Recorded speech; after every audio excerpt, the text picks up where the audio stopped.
Hello, and welcome to Iacon Underground Radio for the week of, I'm gonna say September 30th, 2019. This is Jen. And I'm David. Yeah, ideally this will come out the 30th. Yeah, timing is an illusion. And if you follow up that line with the appropriate follow-up line, good job, Douglas Adams fans. So this week we are going to touch on the Unicron situation. There is a list of maybe some toys that might possibly be coming out. I got some toys that I can touch on, and then we've got toys. We got a bunch of comics. Some of them are even by David's favorite artist. Yes, which I still need to get. So we'll get there. It's going to be entirely him, so that's going to be delightful. First off, what did you say Unicron is at right now? Let's see. Unicron current backers is 5,699 out of 800, with 8, as we're recording still more than a week to go. And, we are recording this Thursday night. So it still has New York Comic Con to go. And it ends right after New York Comic Con, and presumably they're going to actually have the prototype there, maybe some extra stuff to announce. So I'm sure they're... Yeah, well, they've already added a bunch of things. What else is there to add, unless you're going to add like a Moonbase 2 for it to devour? Nom nom. It can be a retool of some of the Cookie Monster stuff. Oh my god, it didn't occur to me that both of their secondary HasLab things were known for eating things. Yeah, they're both world eaters, right? I'm sure someone else has mentioned that at some point. Did the Cookie Monster finish? I can't remember. Yeah, it failed terribly because nobody... Oh. Yeah, I remember it wasn't doing, good at all. And that's... Unicron's been doing okay, but not great. But, the Cookie Monster was I think I saw it only had 300 pre-orders. Yeah, I'm not... And it needed less than Unicron? Yeah, it needed 3,000. I'm not going to say it was bad. I'm just going to say that it could not find its audience. It possibly did not have an audience. Something that may help Unicron along is the fact that... So third-party toys have always existed in this kind of, limbo. When they first started showing up, people doing their World's Smallest Dinobots, Aaron Archer was brand manager at the time, and he got super peeved about it. And I think I may have at some point told the story about how, I spoke to him at length about this over burgers after the last TF Con while he... played with my Mastermind Creations Lost Light Megatron. But he was really just concerned about the brand name, basically, that kids would get a hold of these and they were not up to child safety standards. And he really kind of came to terms with it because he realized that, anyone who bought this, I'm going to say parents, but even just going from my base of friends, most of the people who I know who get these are not parents. So it's those among us who have remained single or childless or both. He realized that, people who have kids around are not going to be getting these. Since they were primarily sticking to stuff that didn't really have an audience overlap with the stuff Hasbro actually wanted to do, they were hitting that high-end collector market that Hasbro didn't really care to invest in because it's not a huge market. They were okay leaving them alone. But I believe it was Perfect Effect, which is actually not one I have gotten anything from, so I can't speak to their general quality. I thought they mostly made like add-on things. I didn't remember that they made whole toys on their own. I think they have done wrong. some. Yeah, I can throw that in a search on Big Bad Toy Store. But they put out one that was basically just their own take on Unicron. I think it was 19 inches, so it wasn't going to be quite as big, and it wasn't going to be quite as expensive, and it was going to have LEDs. Wasn't it like more based upon like the Beast Wars 2 design or something? Maybe. I didn't even really look at pictures of it because I didn't hear about it until afterwards, and I only saw like one picture. Yeah, I heard about it from other podcasts, other Transformers podcasts, where, some of the people on those podcasts who are very into the third-party stuff were absolutely going to get that one.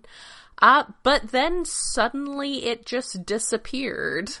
Like, the YouTube videos they had posted of it disappeared, and I think all the pre-orders that had shown up, just all mention of this toy was just scrubbed from the internet. Which is... so apparently... It's very unusual, but like, you can understand why, considering Unicron's Pulse Kickstarter is going on right now. Yeah, I mean, basically they flew too close to the sun. They Yeah, it's bad timing, guys. Real bad timing. I think it was intentional timing, honestly. I think that they knew what they were doing, and it was a bad idea. And like I said, they flew too close to the sun. Yes. They got a little too full of themselves, and Hasbro showed that if they wanted to shut these down, then they absolutely could. And that had kind of always... Maybe not always, but for a long time it had been the question of how much can Hasbro even do about this stuff. Apparently, these third-party companies just exist at the whim of Hasbro. Because if they actually need to, they can... They're mostly advertising on, like, Facebook and YouTube and things. It's like places that can be taken down. Yeah, and YouTube, honestly, you could, claim that someone's... Well, YouTube is, real easy, Yeah, you can claim that someone's cough in the background. Things on YouTube have been very rocky lately. Yeah. You can request a takedown because you're claiming someone's cough in the background as your copyrighted audio. YouTube is easy to deal with, but yeah, so, and that may be part of it, that, they're doing that through these particular routes that a company like Hasbro can absolutely go in there and say, okay, that needs to come down. And I'm sure with companies like Big Bad Toy Store, Hasbro can say, if you sell this, you do not get Hasbro products, and that's pretty big leverage. Yeah. So basically this answered a lot of questions that I think had been sort of in the background of the entire third-party thing as to, like I said, whether Hasbro could stop these things, and apparently they can. These things are allowed to exist at the mercy of Hasbro. So I guess, honestly, that continues to make me feel a little better about their existence. So yeah, that is the Unicron situation. I would really like him to get made, even though, again, I do not see myself being in a position of having the space for him, not living in the kind of area where I am, where, rent on anything bigger than a closet is going to cost you a kidney a month. You have to regrow the kidney every month. Well, I do know a guy who has 3 kidneys. Well, there you go. He should move down here, is all I'm saying. So, yeah, I do really hope that it picks up the momentum from New York Comic-Con and that it does actually get made. So, other news, speaking of things which may or may not actually get made, there was a list posted of apparent upcoming War for Cybertron stuff. From new listings on the site of US-based Southern Hobby, which I am surprised to find is not a gun shop. Yeah. But yeah, apparently I had never heard of a store called Southern Hobby previously, but apparently they have listings up for a couple new MicroMaster patrols, which I'm happy to see. One of them is the Hot Rod Patrol, which, yay! It would be hilarious, though, if they did a Hot Rod Patrol 2-pack and one of the two was not Big Daddy. Everyone would be so salty. It would be hilarious. Very salty. Yeah, I'm looking at, oh my god, I'm looking at their website and there are just unnecessary apostrophes everywhere and it hurts me a lot. But yeah, I mean, it looks like they're basically what you would expect. They've got, well, okay. It looks like they're a gaming and model kit sort of shop. So, I mean, you say what you would expect. Again, I would expect Southern Hobby, I say, as someone currently living in Virginia and who grew up in Alabama, to be a gun shop. But it does appear to be, you know, it could be like a Hobby Lobby, but no, it looks like it is, you know, you look at their, like, toys and figures, and they've got Gunpla stuff. It's not so much like in the 90s when I would basically just have to hope I could find appropriate or mix appropriate Gundam colors from like the military and automotive model kits that were basically the entire model kit market at the time in America. So yeah, they look like a place that would sell some Transformers, I guess. So there's some MicroMaster patrols, a couple new deluxes, Cliffjumper, Wheeljack, Hoist, and Ironworks, who was previously a MicroMaster. There's Voyager Starscream Earth, which I guess would probably... Okay. That would be interesting if it was a retool, because his current one is very Earth, robot mode, but then none of those parts go where they would go if he actually was transforming into an F-15. So that, interesting. Yeah. So we'll see how that goes. Voyager Grapple, which is good for, it just occurred to me. Hoist and Grapple are both on here. So for people who love the episode Master Builders the way that I love Auto Berserk, there's your OTP, Hoist and Grapple. Also, our friend Rob Powers, the architect, who at one point only had those two figures on display. So also, listing for leader Optimus Prime.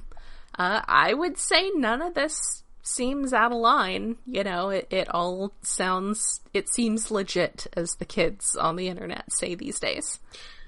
Yeah, well, that does, like, they're safe bets. Like, wasn't there one a while ago that seemed, like, reasonable except for, like, one loony thing? Yeah, but that one loony thing was Hot Shot.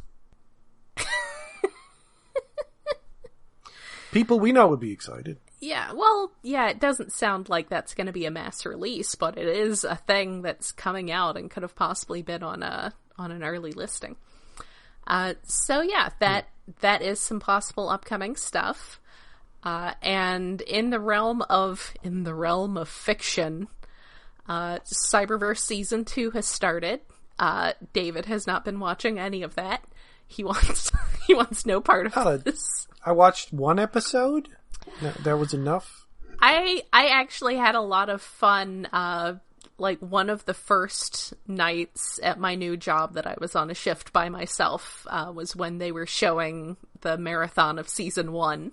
And that was kind of fun to have on in the background and watch for a little bit and then, I don't know, go take a walk, maybe do some work. So the thing with Cyberverse was the first season had these conceits to the plot. The meta plot was about Bumblebee was on Earth, and he had gotten banged up, so that was why he was back to only talking in radio snippets that were all voiced by his actual voice actor. Windblade had to come and basically mom at him. Bumblebee, I called the series Bumblebee Needs an Adult. There's literally a point where there's a button he was told not to press, and he's having a great deal of trouble not pressing this button. So that's literally the level we're at with this series. But the whole thing was about, Windblade helping him remember things that would help them find the Ark and wake up the rest of the Autobots, because the Decepticons were slowly realizing that, taking notice of Earth and things going on there, and that maybe that's where the Ark ended up. So, at the end of the first season, they resolve all that. Bumblebee gets his voice back, they find the Ark, suddenly the cast is much larger. Most of the cast expansion for the Autobots in Season 1 was just entirely in Bumblebee's flashbacks with Windblade, so you got to see, there was an episode with Hot Rod. There was an episode with Velocitron that had just some really weird mood dissonance stuff going on. Holy crap. Oh, I did. That episode? You did see that one? I did see clips from a couple of episodes that involve... I saw clips from a couple of episodes that involve McAdams. Yes. Which I liked amazing. I liked that episode a lot. That was... That's the one that has the clip that's been going around of Soundwave dancing. But oh, that's from that episode. I've seen that separate from the clips I saw of McAdams. Yes, but Is also it McAdams? Yes, it's McAdams. And also there's a bit there where they're like a brief scene of the start of the war where they're bringing their friend Deadlock in to defect from... to protect him because he's defecting from the Decepticons, and Megatron comes in after him, and McAdam is all like, aw, hell's nah, and Megatron's like, okay, and just leaves him. So I like that, because that's Drift. That's in case you don't know, that's Drift. And that's really the only IDW Drift we've gotten out of IDW, considering Movie Drift is clearly not IDW Drift, and RID Drift is more Movie Drift. So that made me happy. But yeah, this season, we're 3 episodes in, and it's basically just being a normal Transformers series now. I would say that it's the writing quality, I would say, of Robots in Disguise, but with a better cast to work with. So you get things like, okay, a very brief spoiler here, but you can jump ahead 15 seconds. But Soundwave shows up to his own threatening music, and Shockwave tells him to turn it off. Stuff like that the RID characters weren't really established enough as characters to have those sorts of moments. You see Hot Rod, and there are certain things that come along with being Hot Rod, that then when they make jokes that are based on him being a dumbass, then, they have a little more weight. So yeah, I would say, season 2, I'm digging it so far. So it's short. It's something that I can watch on my phone in 10 minutes I need to kill before I have to go somewhere else. So yeah, I would say my biggest frustration is just that the episodes show up about a week early on the Cartoon Network app, which is a hot steaming pile of garbage. I don't know who devised this app, but it's the worst. I mean, I guess they're thinking that it's being used by 8-year-olds, but I don't even know if 8-year-olds are okay with this. I think 8-year-olds can understand to, touch the icon of whatever show you want to watch it, and not have it just feed you a show automatically that it algorithmically thinks you want to watch. It's garbage. But Cyberverse Season 2, not garbage thus far. And they're really doing well with adding more female characters, mostly on the Decepticon side at this point, because there were more Decepticons in season 1. But there's a character named Clobber in the newest episode. No. We'll get to this in the future. I don't need to know that much information about She's great. I already know there's a Frankenstein Decepticon lady car. Yes. I mean, there's a very, very simple thing to describe Clobber, which is gender-switched lug nut. Oh, okay. From animated. That's a thing. Yeah, that's an idea. So that's fun. Other fiction news, not strictly Transformers related, but Transformers adjacent. I see your favorite artist has a creator-owned comic coming out. I wish him some things. I do. Livio Raimondelli is coming out with a comic. I think it's coming in December.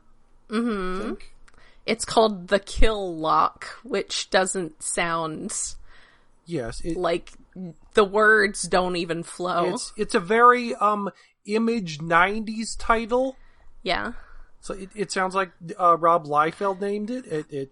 I hope he does very well, and the comic keeps selling, and he keeps working on that. I wish him the best of luck. I'm pretty sure that was Stay out of my Transformers comics. Pretty sure it was a character from Youngblood. Actually, no, that's a lie. But it definitely sounds like a character from Youngblood. Some of Raimondelli's characters do have Youngblood's disease, so You mean no feet? I mean, no eyes. Their eyes are just so squinty that they can't really see. I think that's what Youngblood's disease actually is. Yeah. I haven't watched episodes of Linkar in a while. That's another problem. So yeah, exciting news. So it was my birthday last week, and I put up an Amazon wish list, which goes against all of my instincts as a generally humble person, believe it or not. But some people bought me some stuff, and it wasn't terribly new stuff, so it's not like, oh my god, it's this thing that is super new. But it was very exciting for me. One person sent me the Amazon exclusive Punch Counterpunch from a little bit ago. I guess it was last year. I didn't realize. See, I was assuming that he was just going to be like the fan club Punch that they did, and by that I do not mean had a tiny head, though having a tiny head was definitely a problem that toy suffered from. But yes, because problem. Yes, because they do all this pre-molding and, they design toys these days to be more than one character.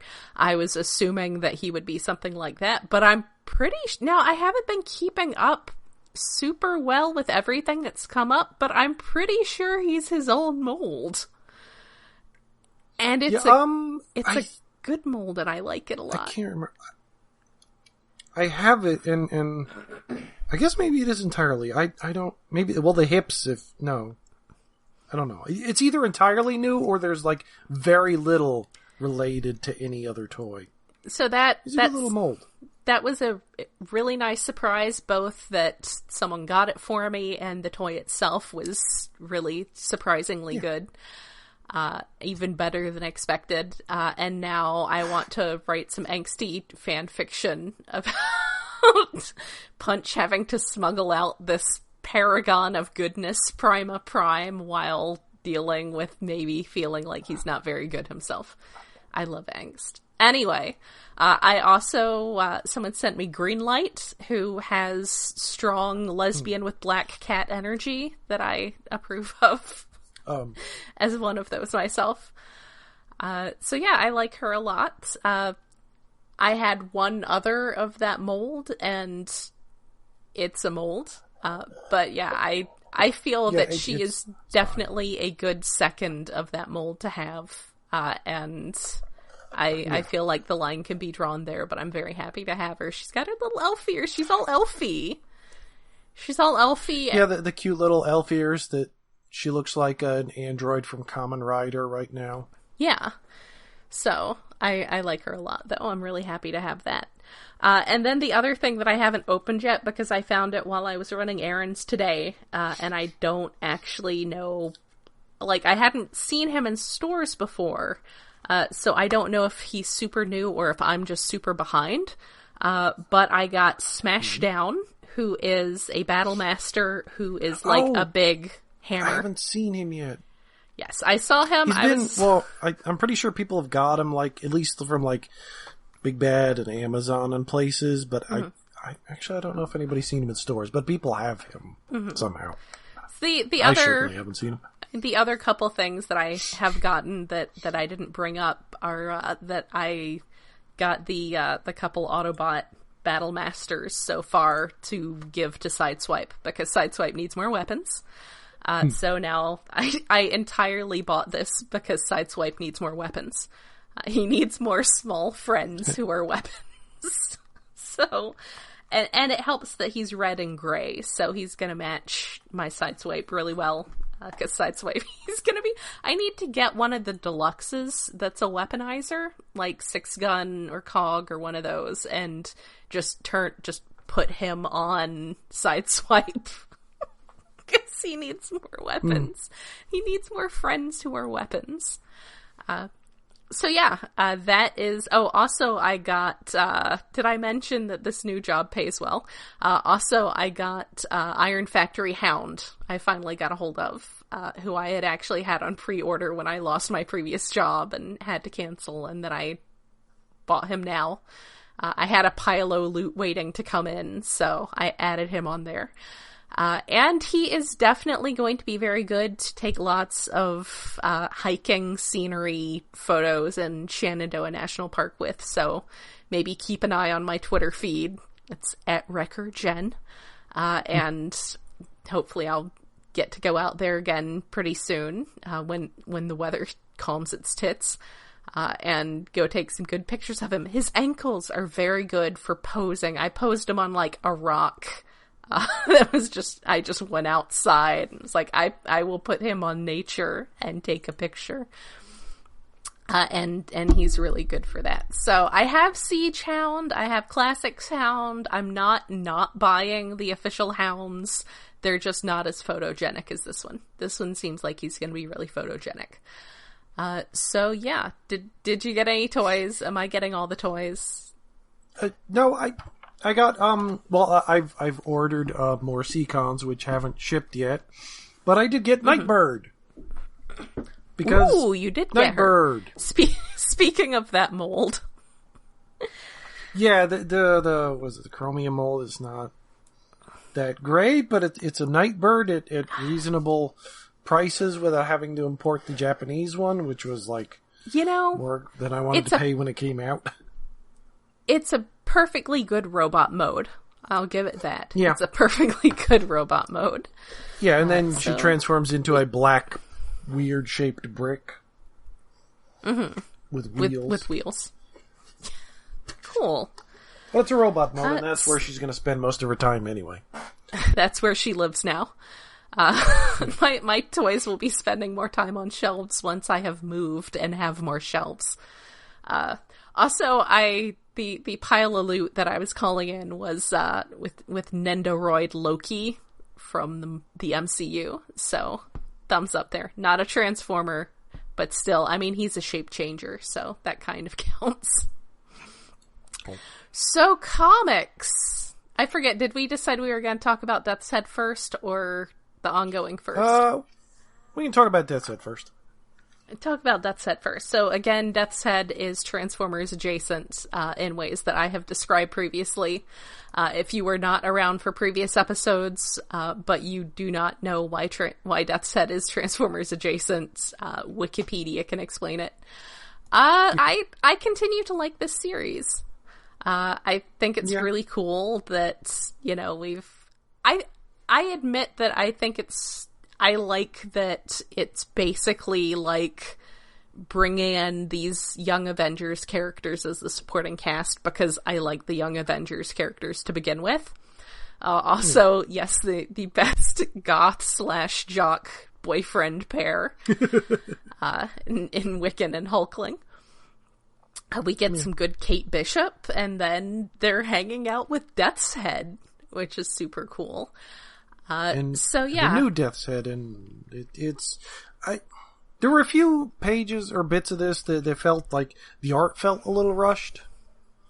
Mm-hmm. Yeah, Kazuma is still good, but there was like a couple action scenes that were just like, that could have used a bit more work. Yeah, I don't know if they have her on a different schedule or if she's just got a lot going on with her schedule or what. But yeah, the art could use a little polish, but it's still, it's still better than some artists we can mention. Yeah. Yes, welcome to the Casting Shade on Livio Raimondelli podcast. I was curious because it occurred to me because we get Dr. Evelyn Necker's horrifying, grotesque laboratory of failed experiments, and with cameos from other Marvel characters. Like there's Warlock's head and an Iron Man helmet, a Death's Head 2 head, and I think maybe Iron Man 2020 shoulders. That would make sense because she is from the far-flung future of 2020. I did have a brief moment of extra nerdery because he's V because he's Death's Head 5, and I was thinking, does that mean? So we're 3 and 4. Oh my god, we're 3 and 4 in death metal and death wreck. But as it turns out, no. 3 and 4 were not death metal and death wreck. Do you need me to describe death wreck for you again? I just want to point out... If people really care, they can look up death wreck and be saddened by the results. No, I'm going to read the entire Wikipedia entry on him because that's what I read to you earlier, and that's how long it was. That was how long the entire note on him was. Deathwreck was created by Craig Houston and Stuart Stas Johnson. He first appeared in Deathwreck #1, January 1994, which, as a side note, I would like to point out that I bought at the comic shop when it came out. Deathwreck is a cyborg, a prototype built by AIM scientist Dr. Evelyn Necker in the far-flung future of 2018 as part of the Minion project. Minion being Death's Head 2. Constructed at short notice and considered entirely expendable, Deathwreck contains the, quote, brain of a wino housed within a body powered by a car engine. That's sad. Death metal has, God, I don't know if I want to say that's a worse or better name because it's kind of terrible, but I feel like it's terrible in a way that comes out the other side to being like, again, also, I bought his comic entirely in the comic shop as it was coming out. Because there was something wrong with me. Because I had picked up that Death's Head was tied into Transformers, and so therefore I cared about it. But as it turns out, there was, and I had completely forgotten at some point, there was when I say at some point, I mean in 2005, there was a Death's Head 3, who is neither death metal nor death wreck, so I guess 4 is neither death metal, or 3 and 4 are not them. 3 is that 3 who I don't know, I probably don't have that comic anymore, because anything new enough to be printed on shiny paper got sold to the used bookstore. And anyway, 4, that's what we're going 4 to. We will see at the end of this issue. Yeah, it's in. Yes. Yes, the hulking remains of Death's Head 4 are in this one. So that's why V is 5. And I like him. It took me a little warming up to him because, for one thing, it's been so long since I really got into any of the Death's Head stuff. I had forgotten how much of his story had become about all these upgrades and iterations, because the original stuff isn't really about any of that at all, but it really did become about that stuff. So, making that the story, I like it. I'm continuing to enjoy it. I'm kind of sad there's only one issue left. I kind of hope that any of this ever shows up again. Well, I say that, but Death's Head has been showing up, and I guess as long as Kieran Gillen is writing for Marvel, Death's Head will continue showing up somewhere. Yeah. Other comics. So what did you think of ongoing number 12?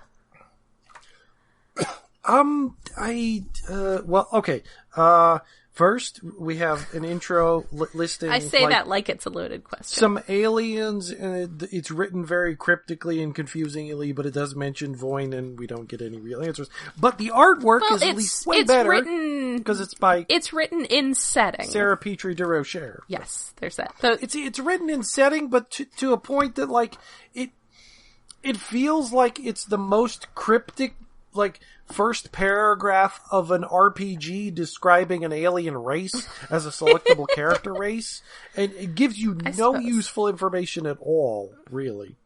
Yeah, okay. I'll allow it. Well, okay, it does give us a small light bit that, the Avons were killed by the Thrall, but the Thrall, it's set up badly. I will just say that I did not help my reading experience.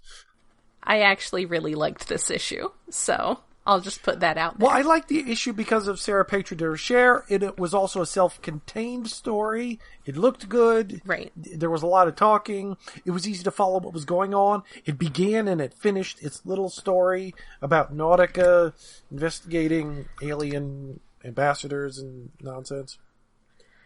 Yeah, I think a lot of it is just that having a story... I think the problem with the ongoing has mostly been that it's trying to tell this huge meta plot when that doesn't seem to be his story writing strength.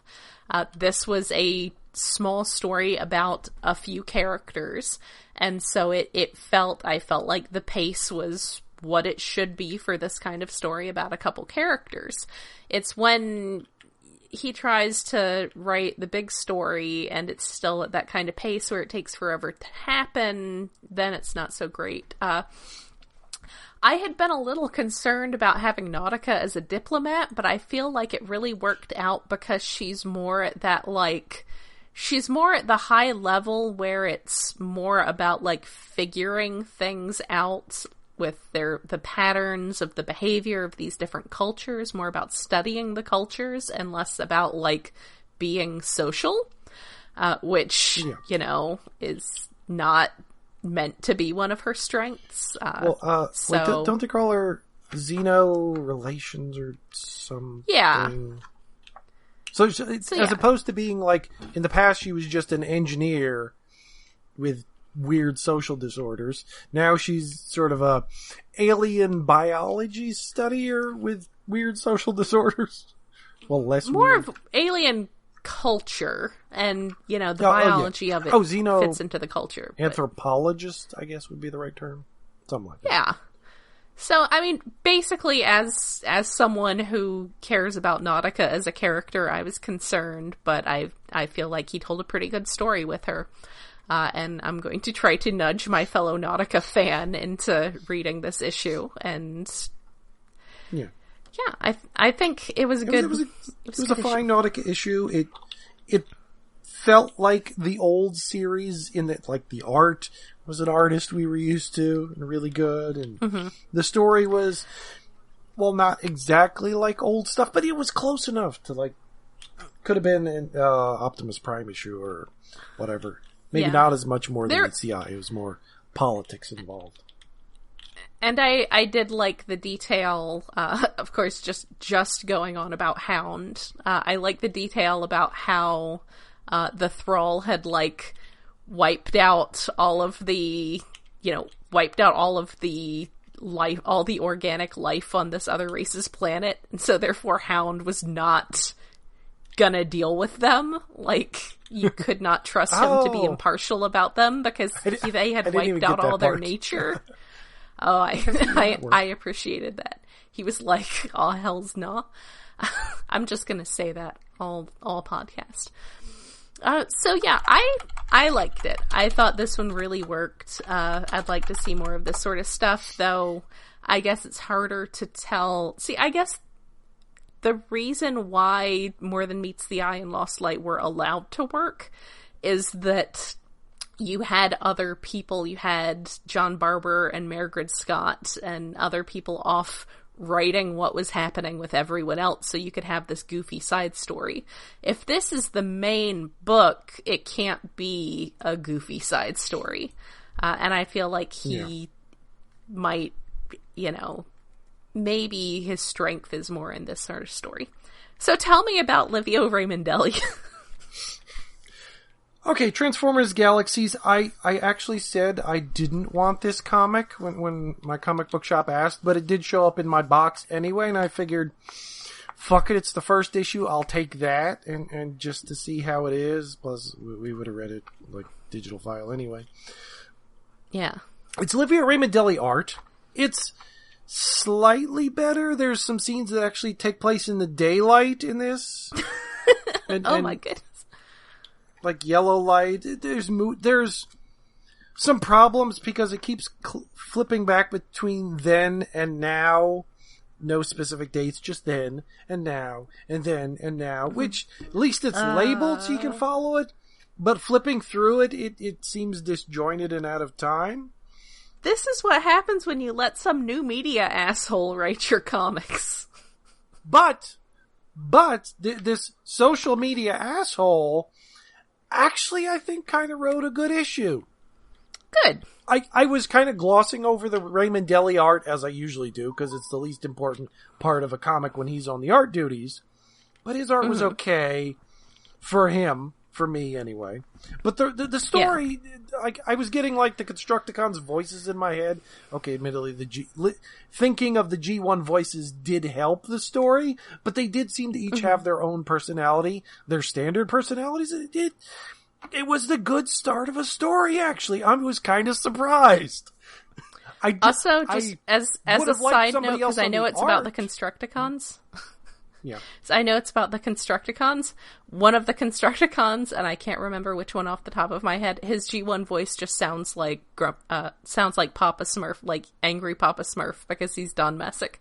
So, I just talking about hearing the G1 voices. I don't know. Sorry.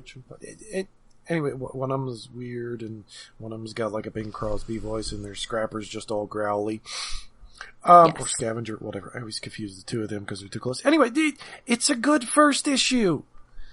It would have been better if it was somebody else on art duties, but I kind of did like the story. Literally anyone else.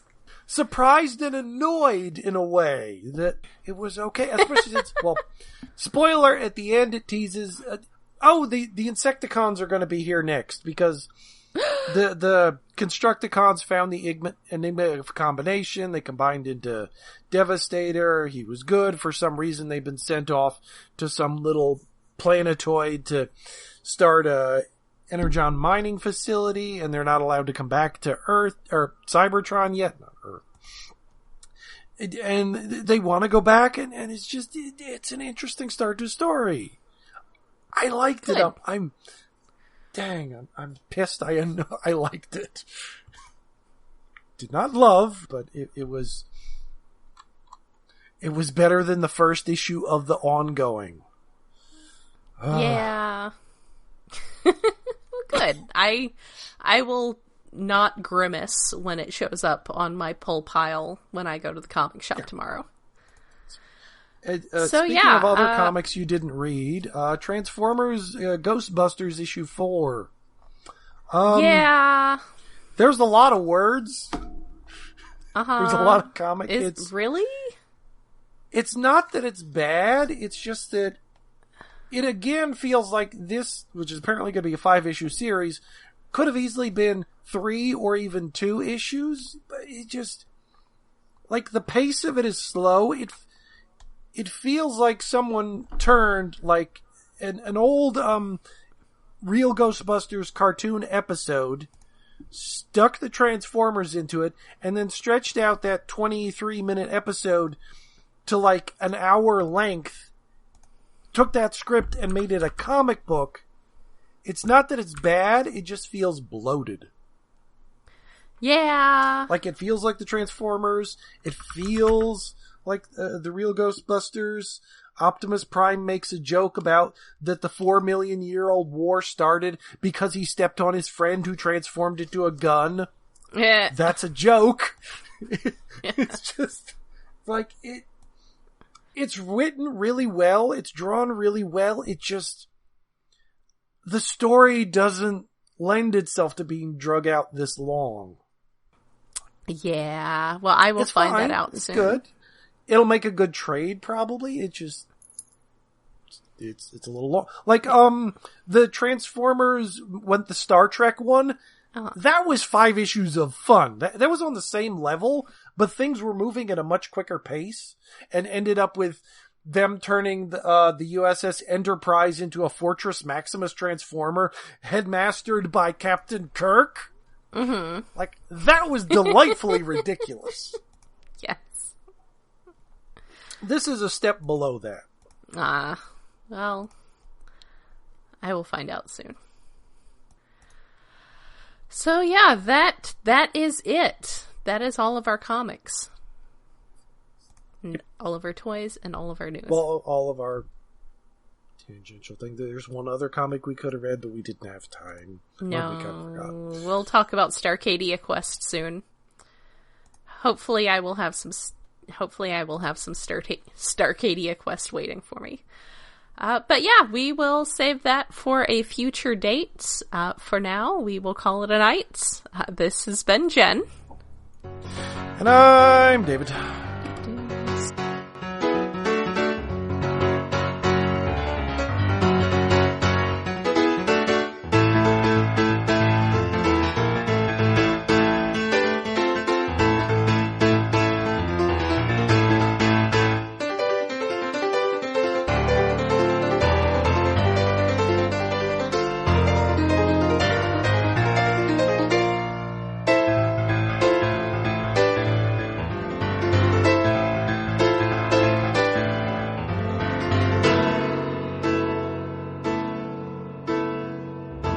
Iacon Underground Radio is hosted by iaconunderground.net. We are listener-supported through Patreon, where you can help us cover the cost of running this show and our other podcast, Stasis Pod, at patreon.com/iaconunderground. We are on Twitter at IaconUG, Tumblr at iaconunderground.tumblr.com, and Facebook at facebook.com/iaconunderground.